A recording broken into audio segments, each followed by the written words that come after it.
Il dialetto bergamasco, come tutti i dialetti, del resto è ricco di proverbi, di detti. Quello che inquadra meglio i bergamaschi, a mio modo di vedere, è stato formulato da Giacinto Gambirasio, un poeta noto in quel di Bergamo, che dice: «Carattere della razza bergamasca, fiamma de rar, ma sotto la sender brasca». Cioè, questi bergamaschi non fanno fuoco e fiamme tutti i momenti, però sotto la cenere c'è una brace che dura per l'eternità. C'era un paragone con i marù e gli articciocchi, cioè con le castagne e i carciofi, che fuori sono spinosi, ma se invece li vedi dentro sono molto saporiti. Bergen, Bergen, lesser sas, trist chi meurt, peggio chi nas. Bergamo, Bergamo è sul sasso, tristo nel senso di infelice chi muore e peggio chi nasce a Bergamo, perché una volta la bergamasca era una terra povera e i bergamaschi erano conosciuti dai veneti, dai veneziani, soprattutto perché a Venezia ci andavano a lavorare come uomini di fatica, come facchini. E da lì ha inizio poi la storia degli zanni, delle maschere famose italiane, nascono con una matrice bergamasca. Abbiamo alle spalle la Porta San Giacomo, che è una delle 4 porte che Venezia ha regalato a Bergamo, oltre a queste belle mura. A Bergamo si dice chi ha suonato il campanù, hanno suonato il campanone, oppure fa suonare il campanù, per dare una notizia importante che tutti devono sapere, perché o il campanù, che è la campana principale della torre civica che stiamo vedendo, campana che è del 1656, era anche il simbolo della città e soprattutto dava il segnale del coprifuoco, cioè a sera suonavano 180 colpi di modo che le persone che erano fuori dalle mura potessero rientrare, quindi contavano i colpi e sapevano quando avrebbero chiuso le porte. I casonsei sono uno dei piatti tipici della nostra tradizione, ha sempre solennizzato le ricorrenze, le feste, ma anche e soprattutto i matrimoni.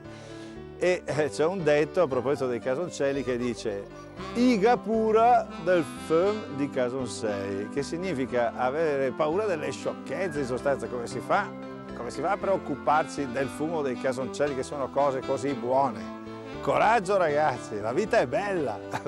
Oh polenta, polenta, polenta, tutte i bocche con te sei contenta, oh delizia immortale della panza. Beh, a Bergamo la polenta è regina in tavola e c'è un detto molto curioso che è polenta e Picasso. Cosa vuol dire? Polenta è nient'altro, perché tu batti la paletta, picchi su, Picasso, sulla polenta per dire non c'è nient'altro, ma soprattutto significa, e questa diciamo la tradizione vuole che al centro della tavola ci sia invece ad esempio una ringa, e allora questi poveri contadini prendevano la fetta di polenta, la sfregavano sulla ringa e così gli sembrava di mangiare non so quale leccornia.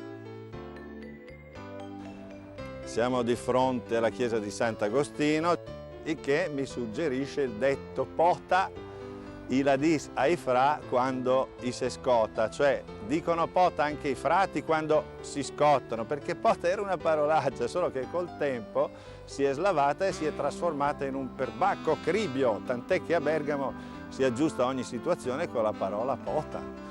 Dice la canzone pota le mei detate spiegazioni, se schia può parlare, cioè è meglio di tante spiegazioni, si evita anche di parlare. Un altro bel detto bergamasco è che gli uomini, gli tuoi fratelli, ma i scarselle, le mie sorelle. Come a dire che gli uomini sono tutti fratelli, ma le tasche non sono tutte sorelle, nel senso che la solidarietà riguarda spesso solo la chiacchiera e mai i portafogli. I nostri vecchi, per indicare che le cose non vanno sempre per il verso giusto, dicevano che l'uomo al gaudet del ca, se il pia mia in che, al pia in domà, cioè l'uomo ha il dente del cane, se non morde oggi, morde domani, ma tradotto con una frase così importante, homo homini lupus, cioè l'uomo è lupo per l'altro uomo, ma sapevano anche i nostri vecchi che con due tanti de fede a svedde noc senza candele, basta la fede per illuminare la notte del pessimismo.